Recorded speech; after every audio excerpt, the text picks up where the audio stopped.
Welcome to my channel. Subscribe, listen, and enjoy my stories every day. The dull hum of the neon sign above the entrance of the Dusty Pines Motel serves as my nightly companion.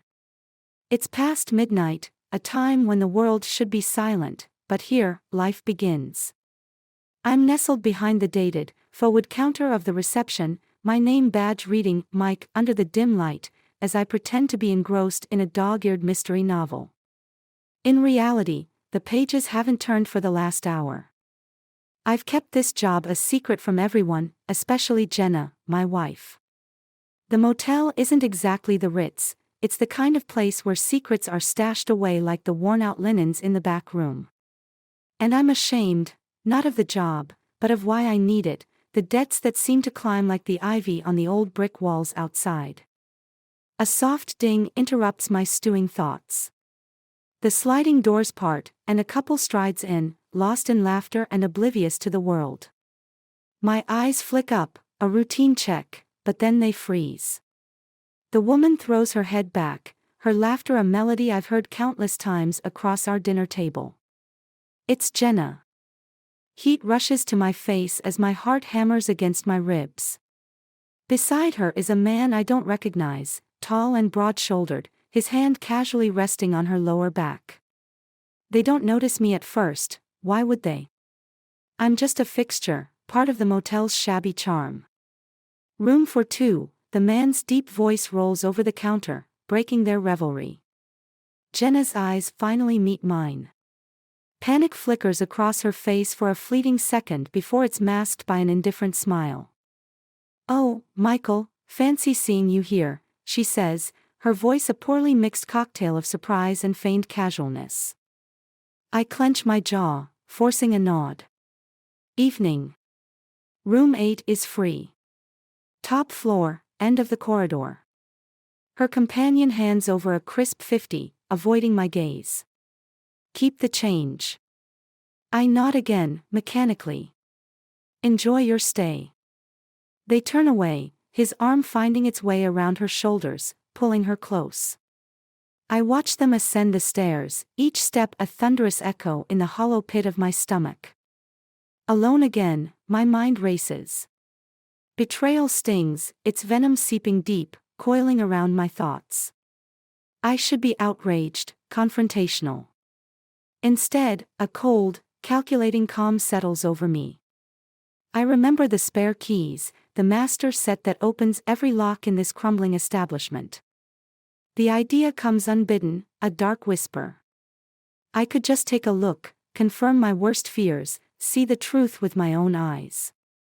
Moments later, I find myself climbing the stairs, the keys a heavy weight in my pocket. Outside room 8, my heart is a frenzied drum solo. I slide the key in, turning it slowly, soundlessly. The door opens a crack, and the scene unfolds before me, a tableau I can never unsee. Jenna, bound and blindfolded, her laughter now silenced, replaced with muffled sounds that don't reach the corridor. The man, masked, is too engrossed in his actions to notice the door ajar. I should storm in, rage and roar, but I don't. Instead, a sinister shroud of calm descends upon me. I close the door, locking it quietly. Back at the reception, I concoct a plan, fueled not by the heat of anger but by the ice of revenge. This night could change everything, and as I plot, the first hints of dawn creep across the horizon. The real story, our story, is just beginning. The first blush of dawn streaks across the sky as I watch the motel's front door through half-lowered blinds. My fingers drum nervously on the counter. The plan is simple. Inflict confusion and fear, but executing it will be anything but. A taxi pulls up, and a middle-aged woman with striking red hair steps out. She carries herself with an air of authority that cuts through the morning chill. I recognize her from a real estate conference last year, Evelyn, a sharp-minded investor who often books a room when her flights are too early. She's never seen me here, I've always been just another face in a suit. "Michael, isn't it?" she greets me as she approaches the counter, her memory surprising me. Didn't expect to see you moonlighting as a night clerk. I could say the same about you arriving at motels before sunrise, I reply, trying to smile. Flight got cancelled, and the roads are a mess. Do you have a room where I can crash for a few hours? Sure thing, Evelyn. Room 6 is ready for you. I hand her the key, my mind racing. An idea sparks. Evelyn could be a part of my plan, unwittingly. She heads to her room, and just as I'm about to return to my surveillance, the door opens again. This time, it's a young man in a mechanic's jumpsuit, logo patched on the chest, someone from the local garage. Room for a few hours, please, he mumbles, clearly exhausted from a night shift. Room 10, I say, handing him the key. He nods and shuffles off without another word. The motel now holds more players than expected. I glance up the stairs, contemplating my next move. As the clock ticks on, I decide it's time to act. I grab the master key and head towards room 8. With each step, my resolve hardens.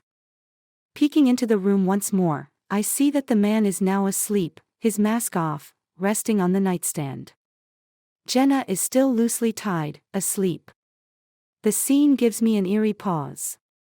I slip into the room, carefully untying Jenna without waking her. The keys to their cuffs are on the dresser. I pocket them and exit silently. Back downstairs, I dial the local police station from the motel phone. I'd like to report suspicious activity at the Dusty Pines Motel, I whisper into the receiver. Room 8. Sounds like someone might be in danger. Minutes later, the red and blue lights reflect off the motel's sign as a police cruiser pulls up. 2 officers, a seasoned veteran and a younger woman, step out. I meet them at the door, feigning concern. Officers, thank you for coming quickly. I heard noises, and I'm worried about the guests in room 8. They nod, making their way upstairs. I follow at a distance, watching as they knock sharply on the door. No answer. One of the officers tries the handle, finding it locked, and after announcing themselves again, they use their master key to open the door. The room is empty. The bed is disheveled, the ropes and handcuffs evident, but no sign of Jenna or her companion. Looks like they left in a hurry, the younger officer notes, inspecting the room. We need to check the motel surveillance footage, the older one says, turning to me. Panic momentarily grips me. I hadn't thought that far ahead, but I quickly regain composure. Let me get the tapes from the back office, I say, buying some time. As I walk to the back, I pass Evelyn, stepping out of her room, alerted by the commotion. Our eyes meet, and a silent understanding seems to pass between us. She nods slightly, a signal that she might keep my early morning activities to herself. With the police busy in room 8 and the rest of the motel stirring awake, the stage is set for my next move. Jenna's disappearance will raise questions, and as the dawn fully breaks, so does the complexity of my plan. As I return to the front desk with a stack of blank DVDs, meant to buy time, I find Evelyn waiting, her arms crossed, her expression curious. Everything all right, Michael? Quite the police presence this early morning. I force a calm smile. Just a minor issue in one of the rooms. Hopefully, nothing serious. I place the DVDs under the counter, a silent promise to myself to actually review the real footage later. The police officers emerge from room 8, their faces a blend of confusion and suspicion. The older officer approaches me. We couldn't find anyone in the room, but the signs of activity were concerning. We'll need to look at those surveillance tapes now. Of course, officer, I say, nodding. Just give me a moment to set up the playback in the office. While they follow me into the cramped back office, Evelyn quietly slips out the front door, her presence a silent ally in my corner, or so I hope. I load the blank DVD into the player, pretending to fumble with the dated equipment. Sorry about this, our system is a bit old. It might take a moment. The younger officer, Officer Daniels, leans against the doorframe, watching me. We'll need to see footage from the last 12 hours. Can you fast forward to around midnight?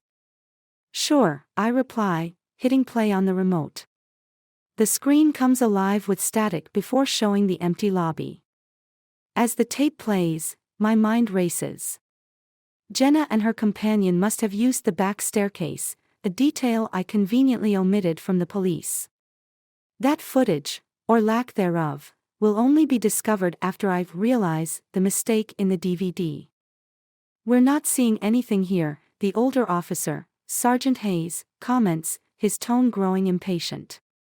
You sure this is the right tape? I feign realization. Oh, let me double-check. I might have loaded the wrong one by accident. As I eject the DVD, I pretend to find another one labeled correctly.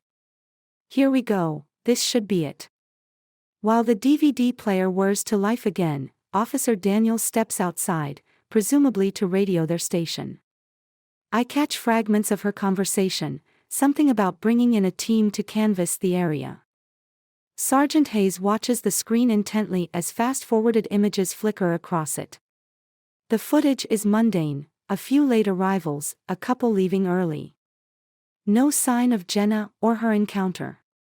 Looks like you might have a blind spot in your coverage, Sergeant Hayes observes, rubbing his chin. Yes, it seems so. I'll have to check with the manager about that, I lie smoothly. Just then, the mechanic from earlier walks past the office door, his face troubled. He pauses, noticing the police, and then steps inside. Officers, I couldn't help overhearing. I saw a couple arguing outside around 2 a.m. They went towards the back parking lot. Both officers immediately turned to him. Can you describe them? Officer Daniels asks, taking notes. Yeah, the woman had blonde hair, quite tall. The man was wearing a dark hoodie, couldn't see his face well, the mechanic describes, unwittingly corroborating part of my fabricated narrative.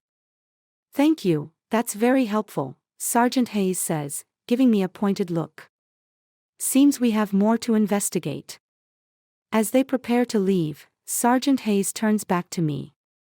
We'll need to review all your footage later today with our tech team. Make sure all your cameras are functional. Will do, Sergeant, I assure him, my mind already racing with ways to manipulate the situation further. As the officers and the mechanic depart, the motel returns to its usual quiet. But the silence now feels charged, each second ticking by like a countdown. I have to move quickly, find Jenna, and decide my next step before the police uncover more inconsistencies. With a deep breath, I pull out my phone and dial a number I'd hoped never to use again. I need a favor, I whisper as the line connects, my voice steady despite the storm brewing around me. The phone crackles to life, and a familiar yet unwelcome voice responds. Mike? It's been a while. What's so urgent? Rick, I need your help, I say, keeping my voice low. It's about Jenna. There's a pause on the line. What about her? She's missing, Rick. There was a situation at the motel I work at. The police are involved now. Rick sighs heavily. All right, I'll be there in 30. Hanging up, I feel the weight of the call. Rick, Jenna's brother and a private investigator, was always my last resort. The complications of involving him are numerous, but desperation has a way of narrowing choices. I spend the next half hour reviewing the motel's guest registry, searching for any clue that might have slipped through. As I'm poring over the logs, the sound of tires on gravel announces Rick's arrival. He walks in, his demeanor calm but his eyes sharp. Show me where you last saw her, Rick commands. I lead him to room 8, explaining the events of last night as we go. The cops think she just ran off, but I know Jenna. This isn't like her. Rick inspects the room, his trained eyes scanning every inch. You said the guy she was with wore a mask. Yes, and he left it behind, I reply, pointing to the nightstand where the police had bagged the mask as evidence. Rick picks up the bag, examining the mask. This is a professional quality. Not your average novelty shop mask.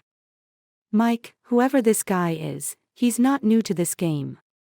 We return to the lobby just as Officer Daniels and another policeman enter. Mr. Sullivan, we're here to collect the rest of the footage, Daniels announces. Of course, I nod, leading them to the back office again. Rick hangs back, his gaze lingering on the CCTV setup. While I hand over the DVDs to Daniels, Rick pulls me aside. Mike, you need to think. Was there anything unusual about last night? Any guests or cars that didn't fit? I rack my brain, then remember. There was a van.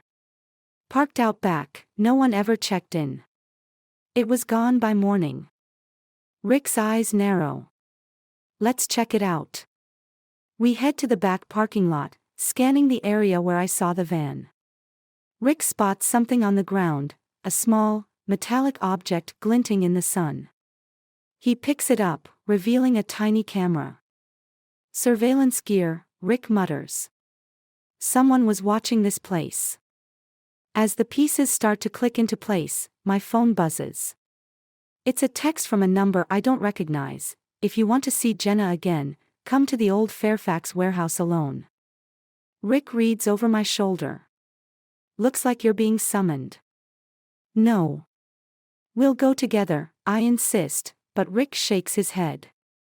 This is how they control the situation, Mike. I'll hang back, see who shows up first. Reluctantly, I agree, and within the hour, I'm standing alone in the shadowy interior of the Fairfax warehouse. The echo of my footsteps is the only sound until another set joins them. A figure steps into the dim light. It's Jenna, unharmed, but her face is solemn. Jenna. Are you okay? What happened? I rush over, but she holds up a hand, stopping me. Mike, I'm so sorry, she says, her voice steady but sad. This was the only way. Only way for what? My confusion grows with each passing second. To catch him, the man behind it all. The one who's been manipulating our lives. She pauses, taking a deep breath. My boss, Mr. Carlton. He found out about my investigation into his business. He staged this to trap me. And the man in the motel? An actor. Paid to scare me into submission. But I knew Rick would figure it out. That's why I sent you that text, to bring you here safely and away from Carlton's reach. As if on cue, police sirens wail in the distance, and Rick appears at the entrance, nodding to us. It's over, Jenna. Carlton's in custody. Jenna walks over, her eyes filled with tears. I couldn't tell you, Mike. I had to protect you. I embrace her, the relief and shock mingling with a newfound respect for her bravery. Let's just go home, I whisper. As we leave the warehouse together, the sun breaks through the clouds, casting long shadows behind us, but ahead, only light.